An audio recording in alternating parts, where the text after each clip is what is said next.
running away from the service, you can't be up here, you gotta have another name. And this girl who was a singer in Canada, her name was Shirley Matthews. And she had a record called Big Town Boy. And I met her, she was there. She says, I got a cousin named Ricky Matthews. So why don't you call yourself Ricky Matthews? In the dim glow of a Los Angeles studio in early 2004, Rick James sat slumped in a worn leather chair, cigarette smoke curling around his face like a shroud. His voice, rough from years of excess, carried the weight of a man who had seen the underbelly of fame and survived it. Just months before his heart finally gave out on August 6th, he leaned forward and spoke quietly to a small circle of friends and producers. "I've lived through every kind of filth this industry can throw at you," he said, exhaling slowly. But these 7 women, these black queens who ruled the charts, they were on another level, the kind of dirt that makes even me turn away. He paused, eyes distant, then began to name them one by one, each story darker than the last. Armpits that smelled of sour vinegar left to ferment for days. Hair matted into oily clumps thick with dandruff, breath like open sewers, skin flaking in white sheets, mold growing in unwashed underwear, feces crusted between cheeks, feet rotting with pus and gangrene. Rick spoke without exaggeration, without apology, as if reciting facts too ugly to dress up. He had lived in chaos, but even he had limits. Those words, spoken in the shadow of his own approaching end, have never left the people who heard them. 7 names, 7 habits so foul they still shock when repeated. And one question that hangs in the air long after the smoke clears: how much truth was he willing to carry to the grave? 7. Janet Jackson, the armpit vinegar swamp that could clear a room. You might be shocked to learn that a woman widely regarded as the ultimate symbol of perfection, cleanliness, and raw sensuality, Janet Jackson herself, lands right at the top of Rick James's infamous list of the nastiest encounters he ever had. In the smoky haze of a dimly lit Los Angeles studio in the winter of 1987, Rick James leaned against a mixing board, cigarette dangling from his lips, watching Janet Jackson finish her final run-through of the Rhythm Nation choreography. She was 21, already a force of nature.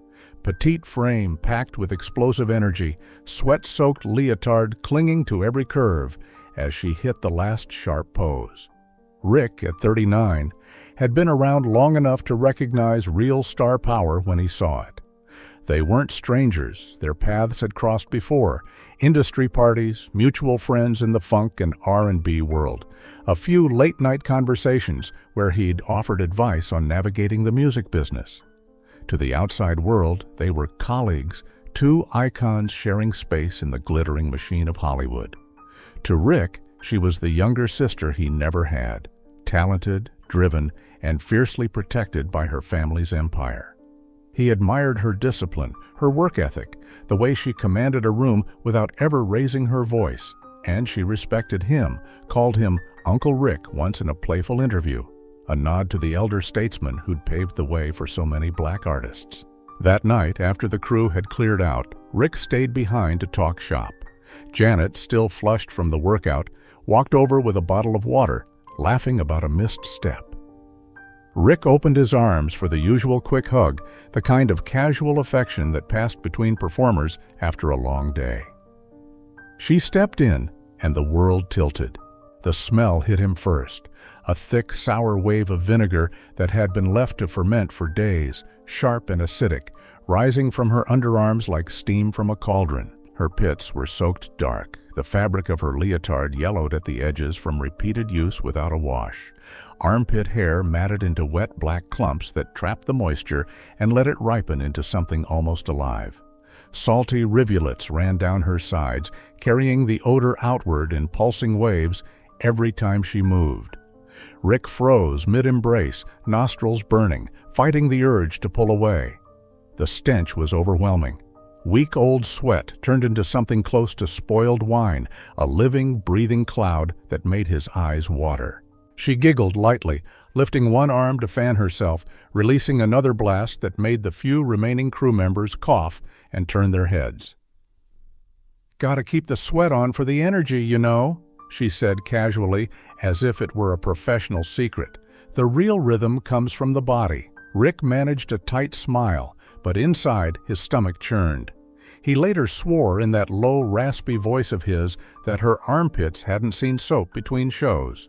Marathon dance sessions left her soaked for days, the leotard worn through multiple rehearsals without a wash, the natural bacteria turning sweat into something close to vinegar gone wrong. Live footage from that era shows the truth. Janet poured sweat on stage, hair slicked back, body shining under lights, every move a full-body effort. But backstage, the smell lingered. Rick never forgot it. To him, it wasn't just sweat. It was neglect dressed up as dedication, the kind of hygiene shortcut that made even his own chaotic, drug-fueled life feel almost clean by comparison. One hug, one breath, and the memory of Janet Jackson's festering armpit vinegar hell stayed with him until the end. 5. Mary J. Blige, matted weave hair, clumped with dandruff chunks. Rick James still remembers that night, like the smell never really left his clothes, even years later. He had just stepped off Mary J. Blige's tour bus, taking a long, grateful breath of New York night air to clear his lungs. But before we get to him walking away, let's rewind a few minutes to when he was still sitting there, trying to act like everything was normal, like he was just another old friend dropping by to kick it. It started on a humid summer evening in 1994. The What's the 411 tour was in full swing, and Rick had been invited onto the bus for what sounded like a casual hang. Smoke a little, talk music, maybe brainstorm a collab. He climbed the steps expecting the usual vibe, easy laughs, war stories from the road, two people who'd both lived through the wildest eras of funk and R&B. But the second he walked in, something felt off. Mary was posted up in the back corner, sunk deep into the cracked leather couch, black hoodie pulled tight over her head like a shield.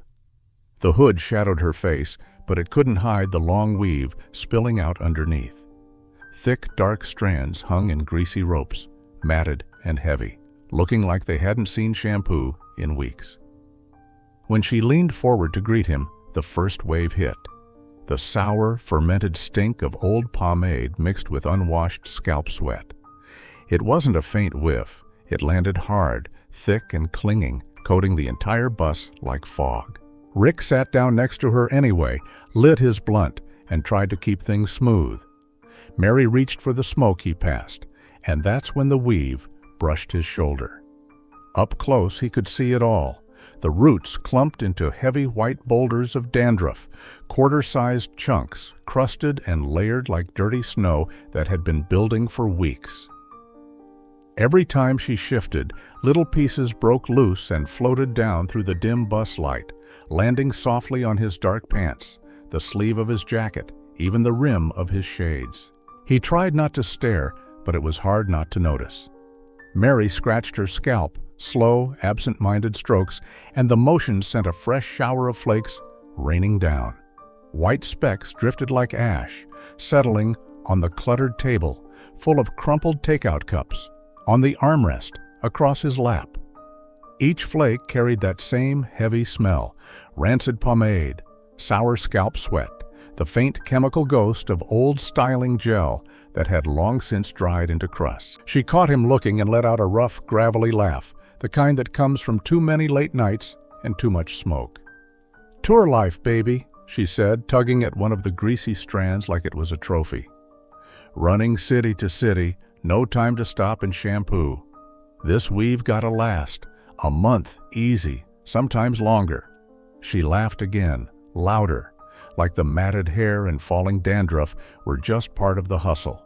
Rick stayed through the blunt, nodding along, keeping the conversation on music, beats, hooks, the hunger she poured into every record. But the smell never let up.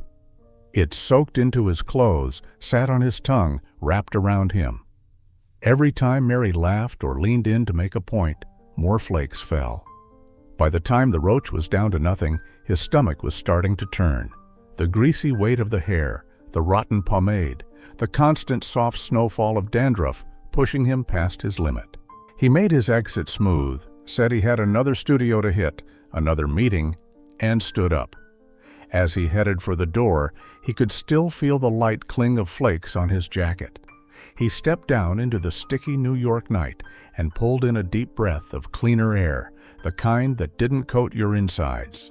Behind him, the bus door hissed shut, sealing Mary and her chaotic world back inside.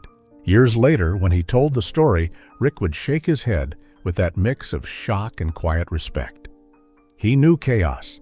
He'd lived it louder than almost anyone, but this was its own kind of raw. Those were Mary's addiction years, the time when she later admitted everything else fell apart while the music kept burning bright.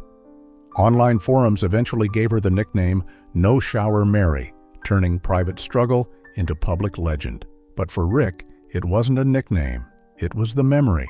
Those heavy, matted ropes grazing his skin, the slow white drift of flakes in low light, and the rising nausea he had to fight just to keep his cool until he could finally walk away. That night, he went home with the smell still clinging to his clothes, and he knew some things don't wash out completely. 4. Lil Kim, sewer breath from unbrushed garlic feasts. Rick James could still taste it years later, not the blunt he'd been smoking, but something far worse that hit him square in the face and refused to leave. It was 1996, deep inside Bad Boy Studios during the chaotic grind of recording hardcore. The room smelled like new vinyl, spilled Hennessy, and the constant low buzz of tension that came with Puffy's empire in full swing. Rick had swung by to check on a couple of tracks, maybe drop a verse if the vibe was right, but mostly just to soak up the energy of the new generation coming up hard. Lil Kim was in rare form that night. Tiny frame swallowed by an oversized leather jacket, platinum wig, sharp and flawless, nails long enough to scratch vinyl. She moved through the control room like she owned every inch of it, trading barbs with the engineers, laughing loud enough to cut through the bass, bleeding from the monitors. When she spotted Rick leaning against the console, she lit up, sauntered over with that signature hip sway, and leaned in close enough that her lips almost brushed his ear, for what started as a flirty little whisper about the hook she was working on. That's when it happened. Her breath rolled out like steam from an open manhole in July. Thick, hot, rotten. Garlic and onion gone bad, layered over days-old food particles and the metallic tang of plaque so heavy it had built up into yellowish crust along her gums. Rick's eyes watered instantly.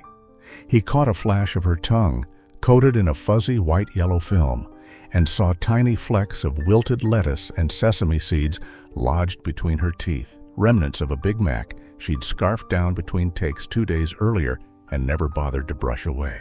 He froze mid-conversation. She kept talking, smirking like nothing was wrong, exhaling again as she emphasized a punchline. Another wave hit him, sour milk mixed with fermented onions and the unmistakable funk of unbrushed teeth left to stew. His stomach flipped. He tried to play it off, nodding, forcing a grin, but the smell was alive, clinging to the air between them, making his eyes sting and his throat close up. "Quick eats between verses, you know how it is," she said with a shrug, popping a piece of gum but not actually chewing it, just letting it sit on her tongue like decoration. "Who got time for a toothbrush when you're trying to lock in the flow?" She laughed again, that high, raspy cackle, and leaned even closer, like she was daring him to pull away. Rick didn't kiss her that night. He couldn't. The thought alone made his gorge rise. He'd heard the whispers on the forums later, how Lil Kim was obsessive about protecting her weaves from water and steam, how she'd skip showers and oral care to keep the hair intact for photo shoots and videos. Back then, it was just rumor, the kind of gritty detail that circulated in green rooms and message boards. But standing there in the dim glow of the mixing board, Rick lived it. The smell wasn't just bad, it was intimate, invasive, the kind that makes you question every close moment you'd ever had in the industry. He backed up a step, pretending to check his pager, then made some excuse about needing to hear the playback in the hallway. She didn't seem to notice, already turning back to the mic with that same fire. Rick stepped out, gulping studio air that suddenly felt clean by comparison, and wiped his mouth like he could erase the ghost of her breath.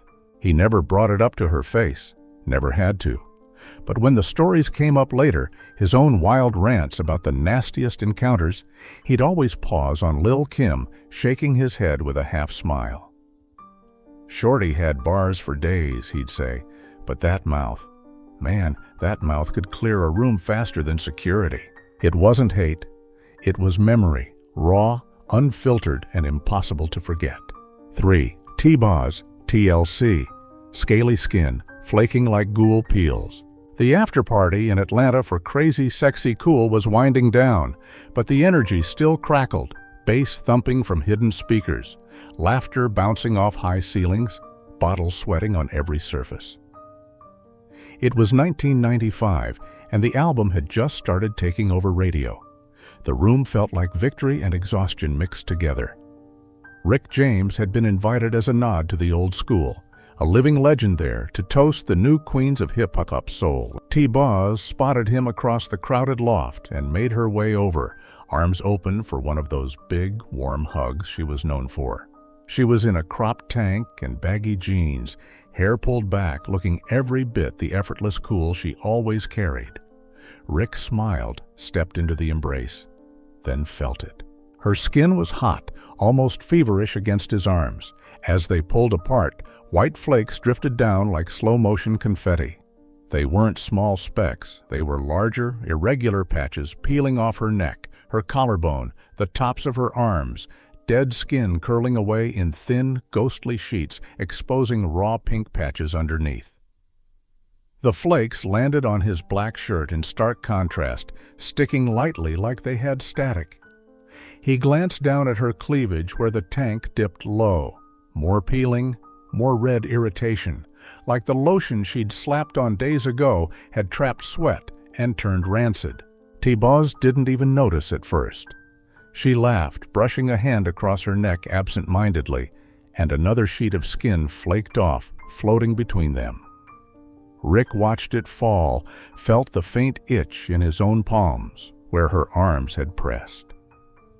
The smell came next, faint at first, then sharper.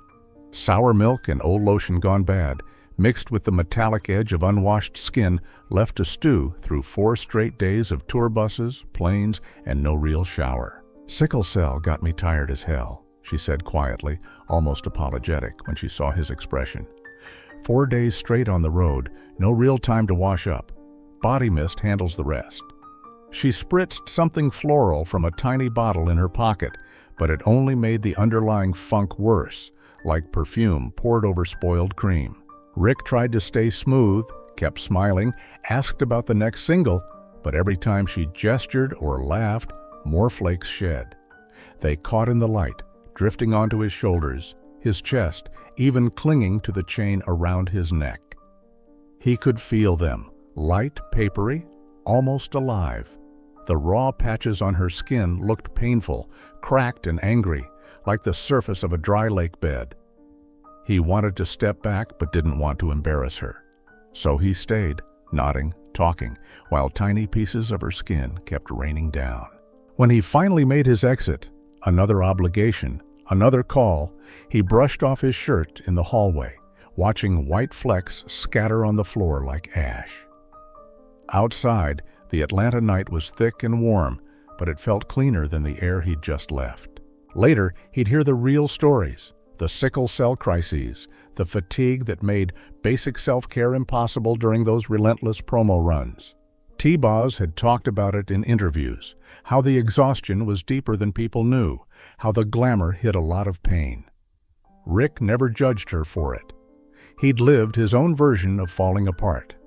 But that hug stayed with him, the warmth of her arms, the soft crackle of peeling skin, the way her body literally shed itself right there in front of him. It wasn't disgust.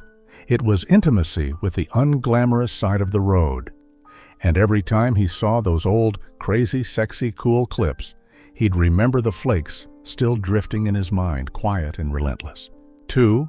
Missy Elliott, moldy panty rot, and crotch fungus. Ever wonder what happens when comfort overrides everything else, even basic hygiene during the most creative stretch of your life? Rick James found out the hard way one sticky afternoon in 1997 inside a low-key studio in Portsmouth, Virginia, where Supa Dupa Fly was coming together piece by chaotic piece. The session had been rolling for hours, beats knocking, blunt smoke curling toward the ceiling, laughter cutting through the haze every time Missy dropped another wild idea. She was in full zone, baggy tracksuit swallowing her frame. Tim's kicked up on the coffee table, Sharpie in one hand and a half-eaten bag of chips in the other.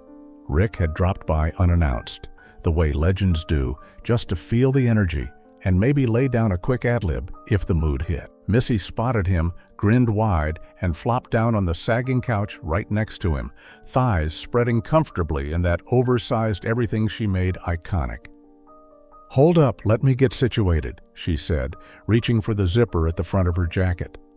She tugged it down halfway for airflow, then, without a second thought, hooked a thumb into the waistband of her sweatpants and yanked them lower too, just enough to let her body breathe in the humid room. That's when Rick saw it.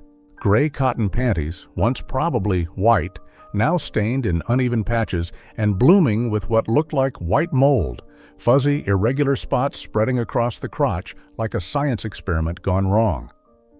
The smell rose immediately, sharp ammonia undercut by the thick, sour reek of yeast and wet dog left in a damp basement. It wasn't subtle. It punched upward, hot and alive, filling the small space between them faster than the bass could fill the speakers. Rick's eyes flicked down involuntarily, then snapped back up. Missy didn't flinch. She leaned back deeper into the cushions, legs still spread wide for comfort, and caught his glance. Instead of embarrassment, she winked. "Been rocking these for 10 days straight," she said casually, pointing to the waistband where she'd sharpied tiny numbers, day 1 through day 10, like a twisted calendar. "Keeps the flow comfy, you know? No tight elastic cutting into the vibe when I'm trying to lock in a beat." She laughed, that big, infectious Missy laugh, and shifted again, sending another wave of the stench rolling out. Rick felt it coat the back of his throat, thick and unmistakable. He'd smelled plenty in his life. Tour buses, cracked dens, after parties gone 3 days too long, but this was different. Personal, intimate in the worst way. The mold wasn't just visible. It looked active, like it was growing right there on the fabric. He tried to stay cool, kept nodding to whatever she was saying about the next track, but his body betrayed him. His stomach lurched. He shifted away an inch, then another, pretending to stretch. Missy didn't seem to notice, or if she did, she didn't care. She was too deep in her creative pocket, too comfortable in her own skin and everything that came with it. Rick lasted maybe 10 more minutes. Then he stood abruptly, muttering something about needing fresh air and a phone call. He grabbed a can of Lysol from the engineer's desk on his way out, full can, like he was arming himself, and sprayed a quick burst behind him as he hit the hallway. The chemical pine smell barely cut through the memory of what he'd just encountered. Outside, the Virginia heat felt almost refreshing. He leaned against the brick wall, breathing slow, trying to shake the image of those numbered waistbands and the fungal bloom underneath. Later, when the Allure interview dropped, and Missy joked about not being big on showers because it messes with the creative flow, Rick just nodded to himself. He got it. He'd lived that kind of single-minded grind, but damn if it didn't leave a mark. He never forgot the couch, the wink, or the way comfort could turn into something that made even Super Freak himself reach for disinfectant. 2. Aaliyah, shit-smeared ass crack stains. The transition from the wild energy of Missy's studio to the smooth, late-night calm of an LA mixing session for 1 in a Million felt like stepping into a different universe. It was 1996, and Rick had been invited to listen to some early cuts. Nothing formal, just vibes, headphones, and the low glow of console lights. Aaliyah was already there when he arrived, cross-legged on the leather couch in the back room, crop top loose, baggy cargo pants riding low on her hips. She looked up, smiled that quiet megawatt smile, and patted the cushion next to her. "Come sit, Uncle Rick," she said softly, the nickname landing warm and familiar. He eased down beside her, the two of them shoulder to shoulder, watching the engineer tweak levels through the glass. The room smelled like vanilla incense and fresh coffee, clean, controlled, the opposite of chaos. Aaliyah shifted to get more comfortable, pulling one knee higher. That's when her crop top rode up just enough to expose the small of her back and the dimples above her tailbone. Rick didn't mean to look, but his eyes caught it anyway. Faint brown streaks crusted along the crease where skin met fabric. Dried shit smears, uneven and unmistakable, with a few stray flecks of toilet paper still clinging like confetti from a rushed wipe. His breath caught. She kept talking, something about the bridge on If Your Girl Only Knew, voice soft and thoughtful. But Rick's focus had narrowed to those stains. When she leaned forward to point at the screen, the crop top lifted higher, and he brushed her lower back accidentally while reaching for his water bottle. His fingertips met sticky residue, old feces glue, tacky even after drying, carrying a faint earthy poop whiff that hit like a slap. Aaliyah didn't react. She just shrugged, casual as ever. "Beat-making rush," she said, almost laughing at herself. "I ran to the bathroom mid-take, forgot the tissue, wiped with whatever was quick. Happens." She tugged her pants back up a little, but not enough to hide everything. The streaks stayed visible, dark against her skin like forgotten brushstrokes.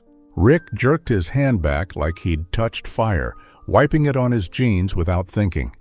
His stomach turned, not dramatically, but enough to make his mouth go dry.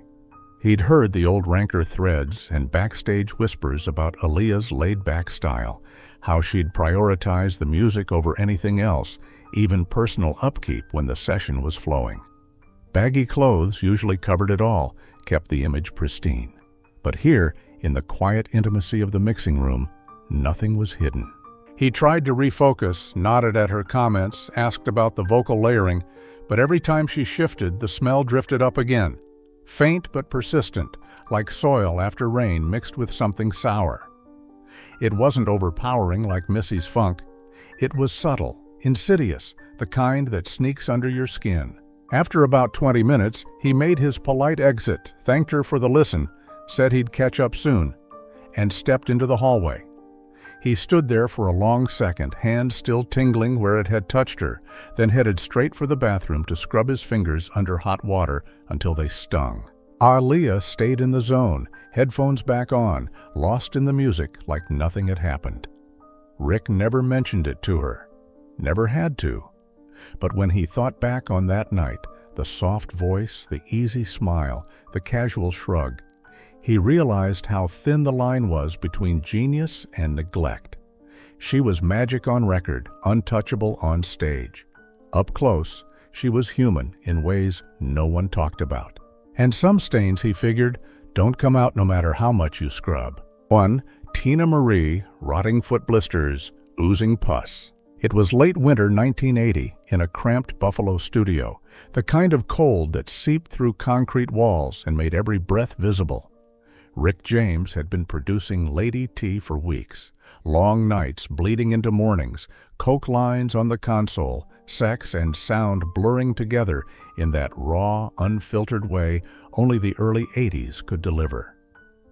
Tina Marie was his protege, his flame-haired muse, and yeah, he'd always had a thing for feet. He'd joke about it, call himself a connoisseur. That night, though, everything changed. Rehearsal wrapped. Tina, still buzzing from the high and the groove, kicked off her worn leather boots with a sigh of relief. The smell hit first, before anyone even looked down. A thick, wet wave of gangrene cheese, rotting meat, and pus-soaked cotton exploded into the room like a busted sewer pipe. Rick's eyes dropped instinctively. Her feet were a horror show. Toes blackened at the tips, skin splitting open in deep cracks where yellow-green pus bubbled and oozed in slow, thick rivulets. Blisters the size of quarters swelled and burst under pressure, leaking milky fluid that ran between her toes and pooled on the floor. Nails had turned dark brown, crumbling at the edges like wet cardboard, half detached and exposing raw, infected beds underneath. The stench was alive, deep fungal rot mixed with sweat that had fermented inside 2-week-old tour socks she hadn't changed once. Tina yelped, half laughing, half horrified. Tour life, baby. 2 weeks straight in these socks? No time to switch 'em out. Just sprayed some Chanel number. 5 in the boots this morning. Thought it'd hold. She wiggled her toes playfully, sending fresh pus dripping onto the carpet. Rick, the man who'd sniffed, licked, and worshipped feet in every dark corner of his life, felt his stomach lurch. He dropped to his knees, not in lust, but in shock. The smell coated his tongue, burned his eyes. He tried to speak, couldn't. Then it came. Violent, heaving retches that doubled him over right there on the studio floor, bile splashing between them. He never touched her feet again, never talked about it much either. But in his final rants before the end, when he named the 7 nastiest he'd ever known, Tina always came last. The ultimate scar, the one that broke even Super Freak. Rick James took these horrifying secrets to the grave on August 6, 2004, turning 7 iconic black R&B/hip-hop divas into the ultimate queens of filth in one final, unfiltered rant. From Janet's sour vinegar armpits, Mary J's dandruff-clumped weave, Lil Kim's sewer breath garlic rot, T-Boz's peeling ghoul skin, Missy's moldy panty fungus, Aaliyah's shit-smeared ass crack, all the way to Tina Marie's pus-oozing, gangrene-rotted feet. Each one delivered a completely unique brand of nastiness, no repeats, escalating until even the super freak himself was on his knees puking. So tell me, who grossed you out the most? Tina's rotting, oozing feet or Missy's 10-day fungal crotch? Drop her name in the comments right now and your personal gag level from 1 to 10. Like if your stomach is still churning. Share this with a friend if you're brave enough to traumatize them, too. And subscribe and hit the bell so you don't miss the next wave of dark, dirty celeb tea. The nastier the drama, the better. Don't sleep on it. Don't sleep on. Thanks for watching all the way through. And yeah, maybe brush your teeth before bed tonight.